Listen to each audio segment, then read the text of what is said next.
Nepaslaptis, visos imperijos siekia sunaikinti užgrobtų tautų nacionalinį identitetą. Ta darė ir Rusijos imperija bei jos įpėdinė Sovietų sąjunga.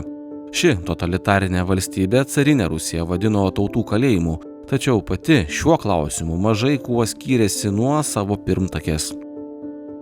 Tai apskritai sovietinė sistema pagal savo tokį užmanymą kūrė atrodytų tokį visiškai naują žmogų, sovietinį, komunistinį žmogų, kurio tapatybė turėjo peržengti ten kokias tautinės ribas ar dar kokius tos tapatybės principus.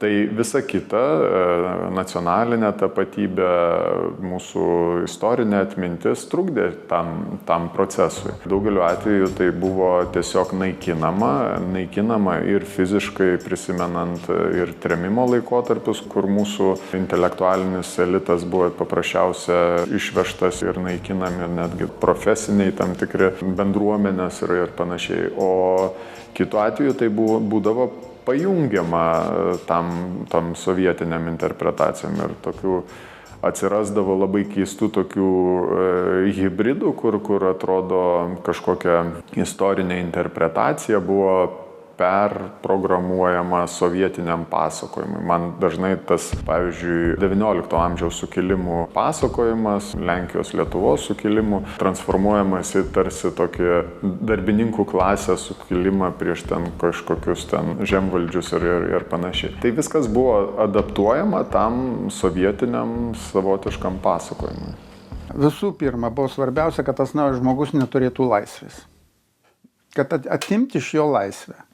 Ir iš tikrųjų ta sovietinė sistema tai buvo kaip kokie nauji feodalai, naujasis feodalizmas. Jie, komunistų partija, užgrobė valdžią, toliau jiems rūpėjo sukurti ideologiją ir mechanizmus, kaip tos valdžios niekados ir netiduoti. Niekados netiduoti. Kaip ta okupacija Lietuvos įvykusią, truputį transformuoti, kad ji neatrodytų kaip okupacija. Pas mus šeimoje nebuvo kalbama apie okupaciją ir kai aš pirmą kartą išgirdau šitą, tai aš galvojau, kokie tie rusai okupantai, vaikščiojo gatvėje, draugiški vaikinai kariniam uniformom ir mus pačius mokė universitete, buvo specialūs kursai karinio parengimo. Bet keitėsi šiek tiek okupacijos forma, pati esmė likdama okupacija, bet svarbiausia keitėsi ir okupantai, aišku. Atėjo Gorbačiovas ir viskas sugriuvo. Amžius daro savo. Ir kas tas naujas žmogus daro, kokios jo charakteristikos, tai kad be atminties, ištrinta atmintį, kad tas naujas žmogus negalėtų atsakyti pačius svarbiausius klausimus. Kas tu esi? Iš kur tu ateini? Ir ko tu nori? Duosiu pavyzdį, kad būtų aišku, kas tu esi ir ko tu nori. Tai Lietuvai nekilo, pačioje nepriklausomybės pradžioje, nekilo jokių klausimų, kas mes esame. Mes esame europiečiai ir mes norim grįžti į Europą. Labai svarbus dalykas mūsų atsparumui ir rusifikacijai buvo tarpukaris. Tie 20 metų nepriklausomybės padėjo lietuviams išsaugoti savo nacionalinį identitetą. Čia aš manau, kad be galo svarbus etapas. Aš daugeliu atveju naudoju tą vadinamą trečios kartos principą arba gyvos senelių močiučių atminties principą, kuris pas mus išliko iš tarpukario. Jisai savyje nešė tam tikrą gyvą pasakojimą apie tą nepriklausomą Lietuvą, koks jis bebūtų ten, ar virtuvėse tai buvo, ar tyliai pašnibždom buvo pasakojama, ar kažkokia tokia net ir vidinė rezistencija tam sovietiniam indoktrinacijai tokiai. Nes kitu atveju, jeigu pažiūrėtume į rytų Ukrainą, kuri tuo metu buvo visai kitoj politiniai geografijoje negu vakarų Ukraina, tai mes turim tam tikrą visuomenę, kuri visiškai yra sovietmečio indoktrinuota ar komunistinės tos ideologijos indoktrinuota. Ir nebėra tų šaknų arba to senelių, kaip sakau, ar močiučių pasakojimo apie tai, ar tos vizijos, apie tai, kas buvo ir kas galėtų būti, o tai yra labai svarbu po to vykstančiose politiniuose pertvarkymuose ir procesuose. Istorinės atminties mažiau turėjo. Mes turėjom 20 metų tos vadinamos smetoninės Lietuvos. Ir pas mane namuose Aš buvau paprastų mokytojų vaikas. Ir pas mane namuose buvo labai daug tos smetoninės Lietuvos artefaktų. Tie 20 metų buvo absoliučiai esmingi Lietuvos istorijai ir Lietuvos nepriklausomybei. Pas mane buvo nepriklausomos Lietuvos pašto ženklų, pas mane buvo nepriklausomos Lietuvos medalių, pas mane buvo nepriklausomos Lietuvos knygų, žurnalų. Vienu žodžiu, tų artefaktų buvo tiesiog debesys visas supo. Ir tėvas biskį pasakodavo apie tai, kaip atrodė tas smetoninė 20 metų nepriklausoma Lietuva nuo 18 metų iki okupacijos. O tose valstybėse buvo 70 metų. Tas sovietinis pūdymas visuomenės vyko. Ir pas juos žymiai mažiau buvo visų šitų dalykų. Ir jiems žymiai sunkiau, jeigu Lietuvoje dar 20 metų būtų, 20, 25, 30 metų trukusi Sovietų jungas šitas, mes būtume tokie patys. Vardus ištrynė, ištrina herojus, ištrina šventes. Mes turim savo herojus. Vytautas, Kęstutis, Gediminas. Jie neturi tų vardų. Labai įdomi istorija su manim nutiko, mini istorija. Kai aš Minske dirbau, vienas pažįstamas atėjo ir atsinešė šampano butelį. Ir tas šampanas, sako, matai, mes išleidom šampaną, vadinasi Vytoft. Vytoft Velykį. Sakė, čia mūsų toks kunigaikštis. Sako, gal žinai? Matyt, jis biskį taip ironiškai. Aš sakau, aš tai žinau be abejo Vytautą didįjį. Bet sakau, aš noriu tavęs paklausti, kiek pas jūs vaikų yra Vytauto vardu, Kęstučio vardu, Gedimino vardu? Sakė, taip, tu čia sakė teisus, mes nei vieno neturim. O pas mus yra šita tradicija likusi ir tokia, mes turim savus herojus, mums ne visus ištrynė. Daug ką ištrynė, bandė ištrinti, paversti banditais, nusikaltėliais ir taip toliau, bet ne viskas pavyko. Rusifikacija vyksta ir šiais laikais. Kas dabar darosi Ukrainoje, galima pavadinti ne tik rusifikacija, tačiau ir genocidu. Aš manau, kad tai irgi peržengia tikrai visas tokias suvokiamas ir nesuvokiamas ribas. Tai nežinau, rusifikacija apskritai Kremlius turi tokią inerciją savo politikos ir kai kuriais atvejais lygiai taip pat tie patys ten Stalino trėmimai vienokiu ir kitokiu masteliu. Mes matome lygiai taip pat persekiojimus po to Ukrainos piliečius ar vaikų išvežimo visas tas istorijas. Bet daugeliu atveju tai peržengia visas ribas ir Bučos ar kitų regionų žudimai tai yra tiesiog karo nusikaltimų įrodymų visas rinkinys. Bet aš galbūt tokį galiu susisieti su mūsų lietuviška tokia patirtim, tai ten, kur užėjo Rusijos kariuomenė Kijevo ofensyvos kryptimi, tai ten buvo tam tikra tokia išdegintos žemės strategija. Ir toliau mes tą patį matom ir kur nors Mariupolyje ir kitose miestuose, kurie yra tiesiog nušluojami, naikinami ir po to kažkas bus kuriamo tokio rusiško, ne? Anksčiau būdavo kuriamo sovietinio, o ten dabar mes matome tos tokius vaizdelius kaip Mariupolė, tokie parodomieji Patiomkino tokie miesteliai, kur keli namai yra nauji pastatomi ir po to per Rusijos televiziją visą tai reklamuojama kaip kažkoks Mariupolio ten atstatymas. Kai kurie pavyzdžiai, jie tiesiog atkartoja gal net ir tą, sakykime, sovietinę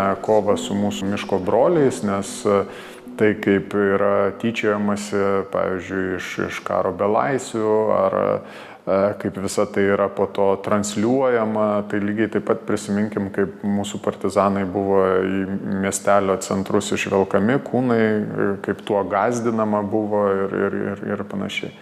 Tai yra kažkokia tokia, net nežinau, nežmogiška tokia inercija tokios politikos.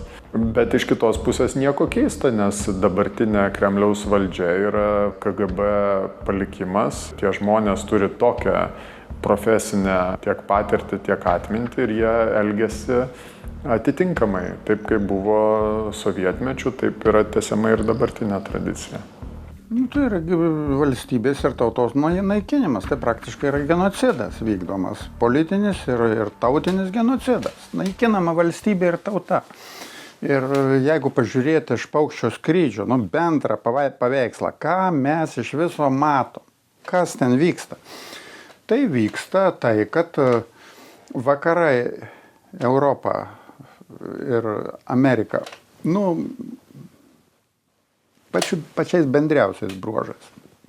Yra visokių žmonių, yra labai žvalgių žmonių, yra žvalgių politikų. Bet visumoje yra toks nusiteikimas, kad Rusija užpuolė Ukrainą. Tokio supratimo, kad Rusija negali sustoti, kad Putinas negali sustoti ir jis anksčiau ir vėliau užpuls kitas šalis, jam būtina tęsti chaosą ir agresiją. Nėra. Ir mes čia galim padėti daugiau, galim padėti mažiau.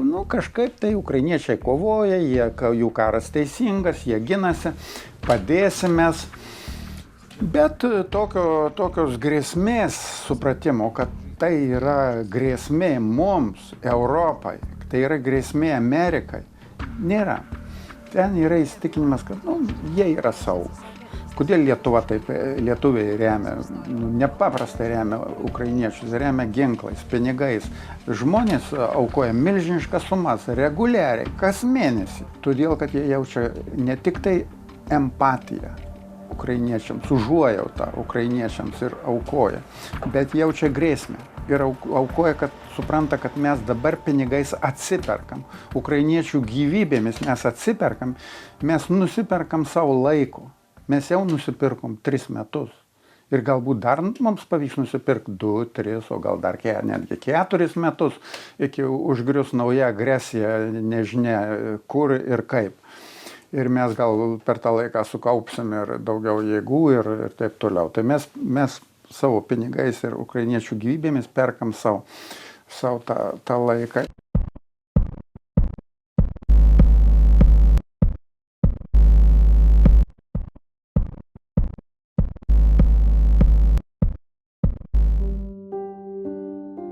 Dažnai rusifikacijos tikslams pasiekti kitose valstybėse pasitelkiama ir rusakalbių mažuma.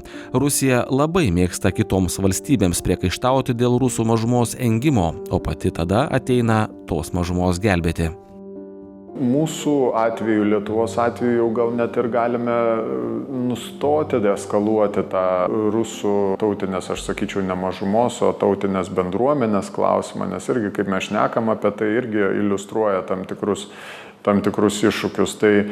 Tai aš manau, kad mūsų atveju jau tai yra peržengę tiek rusų kalbos, tiek rusų tautinės bendruomenės, tam tikras dėmesys tik tai jai būtų, kaip buvo prieš kokius dešimtmečius. Man atrodo, dabar Kremlius su mumis Lietuvoje dirba taip, kaip bendrai dirba su visuomenėm Europoje ir vakarais. Ir aš užtat sakau, kad mes dabar esame ta kita geležinės uždangos ta pusė ir mums reikia atitinkamai ir suprasti ir vertinti tai. Tai tos operacijos, tos informacinės įtakos operacijos, jos jau dažnai vyksta mūsų kalba arba vyksta anglų kalba, o ne rusiškai.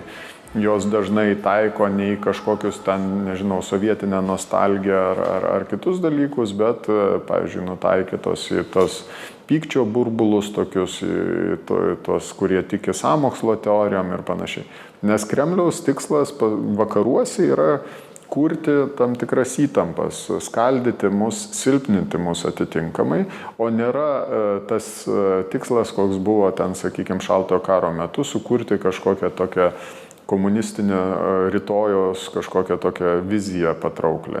Putinui nebereikia čia kažkokių tai ten simpatikų ir mylėtojų. Dabar deklaruoti savo simpatijas Putinui gali tik tai tokie kraštutiniai kažkokie radikalai. Dabar visas ten, sakykime, Kremliaus taikinys yra susijęs su būtent tam tikro abejonių sklaida. Tai yra tie, kurie abejoja ten paramos Ukrainai tikslingumu, tie, kurie abejoja, ar efektyviai išnaudojami pinigai skirti remiant ten Ukrainą, tie, kurie ten, sakykime, abejoja, ar mes sugebėsim apsiginti.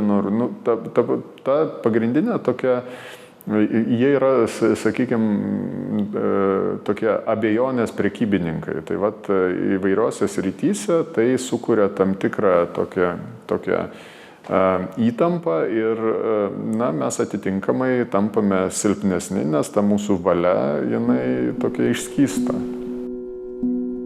Rusai taip pat neva buvo labai engiami ir Ukrainoje. Rusų kultūros žeminimas buvo vienas iš pretekstų pradėti didžiausią karą Europoje po Antrojo pasaulinio. Pakol kas tokios diskusijos yra prekyba Ukrainos valstybingumo ir teritorijų sąskaita. Taika tokia, kokia dabar peršama tose viešose diskusijose, jinai yra taika, kuri yra naudinga Putinui ir tai nėra taika, o tai yra tam tikras atokvėpio momentas, kuomet jisai galės vėl sustiprėti, investuotis toliau į karinę pramonę ir išlieti savo agresiją arba toliau Ukrainos atžvilgiu, arba jau galbūt sustiprėjęs ir nutaikyti visą tai prieš mus. Tai yra, aš sakyčiau, tokia taika, kuri suparaližuos mus, suparaližuos Ukrainą ir tai bus naudinga tik tai Putinui. Apie taiką galbūt taip įdomiau šneka galbūt kai kurie tokie jau tikrai Rusijos ekspertai vakaruose, Amerikoje, Stevenas Kotkinas toks šneka apie vadinama taikos pergalę. Tai jeigu mes šnekam, kad reikia pergalės kare, tai jisai sako, kad mes turim turėti ne tik tai Ukrainos pergalės viziją, bet ir Ukrainos taikos viziją. Nes kol kas mes diskutuojam ir prekiaujam Putino taikos viziją. Tai galbūt kur problema yra, kad mes neturim aiškios Ukrainos taikos vizijos. Nes vienas dalykas, ir čia iš tikrųjų sutinku su Kotkinu, yra įsivaizduoti, kaip turėtų atrodyti Ukrainos karinė pergalė, tai yra išvaryti visus ten okupantus iš teritorijų ir panašiai, bet taikos vizija yra kažkiek kitoks dalykas, nes tu turi įsivaizduoti, kas užtikrins potencialiai stabilumą ir atgrasys tolesnę agresiją. Tai tada mes jau turėtume šnekėti apie Ukrainos narystę saugumo organizacijose, tam tikras saugumo garantijas Ukrainai užpuolus agresorių ir panašiai. Ir galbūt čia Kotkinas irgi pakankamai yra realistas ir šneka, kad galbūt vis tik tai tarpiniu laikotarpiu kai kurių teritorijų ir nepavyks atkovoti tokiam projekte, ne? Bet jisai siūlo apversti visą šitą diskusiją ir šnekėti apie taiką naudingą Ukrainai, apie tai, kaip atrodytų tas taikos projektas Ukrainos perspektyvoje ir tada šnekėti apie jį, diskutuoti apie jį ir galbūt galiausia toks taikos projektas ir taps realybė. Aš kai paklausiau Sergejų Lavrovą, kai buvo ministru, sakiau, kaip jūs žiūrit, Sergejau, į Tarybų Sąjungos istoriją. Sakau, mano nuomonė, tai yra ligos istorija, bolševizmas buvo kaip liga. Ir naujoji Rusija, tai kaip? Ne, sakė Petrai, tu klysti, bet čia jau buvo 2007 metai. 17 metų praėjo po Tarybų Sąjungos subirimo, maždaug 15 metų. Ir tai rodė, kad mes beviltiškai pavėlavom. Beviltiškai. Jis sakė, ne Petrai, tu klysti, Tarybų Sąjungos istorija, tai yra ta pati Rusijos imperijos istorija, tik tai kita forma. Ir tai man buvo baisiausia žinia, viena iš tų baisiausių žinių, kurias aš išgirdau Maskvoje. Jie nesiruošė pasmerkt stalinizmo vienareikšmiškai ir aiškiai. Tai tu įsivaizduok, kaip atrodytų Vokietija, jeigu jie nebūtų pasmerkę Hitlerio, hitlerizmo, mirties stovyklų, viso to fašistinio siautėjimo. Tai neįmanoma įsivaizduoti Europos, nebūtų Europos. Tokios, kokią mes dabar pažįstam. Ir tas atsitiko su Rusija. Ir atsitiko dėl mūsų kaltės. Gal ne kaltės, čia kaltės nėra, bet mes buvom naivūs ir kvaili. Visi vakarai išrado formulę, kuri buvo labai gražiai skambėjo ir buvo giliai ydinga, atvedusi į šitą praktiškai naują pasaulinį karą. Ir ta formulė skambėjo štai kaip. Tarybų Sąjunga subyrėjo ir toliau viskas bus gerai. Ir tu galėjai prieš akis matyti, ką nori. Čečėnų genocidą, karą Gruzijoje. Ką nori galėjai matyti. Tai rusai galėjo ką nori išdirbinėti. Formulė buvo nepaprastai graži. Tada reikėjo duoti vis nukį. Tada reikėjo uždaryti jiems paramą, pagalbą ir visą kitą. O ne idiotiškai tikėtis, kad viskas bus gerai. Galų gale ta Tarybų sąjunga, blogio imperija subirėjo ir dabar jau rusai laisvi ir viskas bus gerai. Tada reikėjo susirūpinti. Istorikų, diplomatų ir mokslininkų nestebina ir tas faktas, kad Rusija, elgdamasi kaip tikri nacistai, pateikia, kad pati kovoja prieš nacius. Čia yra visiškai Orvelo klasika, tai yra taika, yra karas ir atvirkščiai. Ir Putinas deklaruoja, kad ne kariauja su Ukraina, o padeda Ukrainai atsikratyti nacijų režimo. Tai yra toks apiverstos aukštinkojom realybės pasaulis, kuris yra parduotas net ir Rusijos visuomeniai. Mes matom, kad Rusijos visuomenė net nesugeba pasipriešinti tokiam vaizdiniui ir tokiai Putino vizijai. Tai ir yra tokios totalitarinės visuomenės realybė, kai nevyksta demokratinė cirkuliacija valdžioje ir visuomenėje. Tai nusistovi tokie autoritarai, kurie sukeičia, savo saugumo ir savo išlikimo poreikius su valstybės tam tikrais poreikiais, tada sukuria tam legendas, panaudoja istoriją taip, kaip jiems tinkama, kontroliuoja viduje žiniasklaidą ir visus ekonominius resursus ir visuomenė yra tiesiog indoktrinuojama tam tikrų tokių vaizdinių. Turi pinigų ir varo tą propagandą. Propagandinis štampas, kuris ir Lietuvoje paplitęs, anglosaksai išprovokavo Putiną. Kokie anglosaksai? Kaip jie ką išprovokavo? Suprantat, kai tu turi pinigų milijardus ir gali juos mesti į propagandą, tai ta propaganda, suprantat, yra pajėgi nusamdyti labai kūrybingus žmonės. Labai kūrybingus. Mokėti jiems didžiulius atlyginimus. Ir jie suranda tos messages, kurie praeina. Žiūrėk, kiek žmonių pasirašytų už taikos partiją. Taika, mes už taiką. Tai ką, aš už karą. Aš irgi už taiką, bet jūsų propaguojama taika, tai tik vadinasi tavo taika, tai yra kapituliacija. Tai yra kapituliacija ir skatinimas, kvietimas tęsti agresiją toliau. Kokia taika? Skirkit taiką nuo kapituliacijos, skirkit taiką nuo kvietimo agresoriui ir diktatoriui eiti toliau. Mes duosim jam laiko su tokia taika. Jisai neturi turėti laiko pasiruošti naujiems puolimams. Rusifikacijos vykdymui pasitelkiama ne tik propaganda. Rusija taiko kompleksinės priemonės. Informacinis karas, rusų tautinės mažumos teisių gynimas – visa tai hibridinio karo dalis. Pasak ekspertų, vienintelis teigiamas dalykas, kad Europa pagaliau, nors ir lėtai, ima suprasti, jog Rusija rimta grėsmė, su kuria vien žodžiais nesusitvarkysi.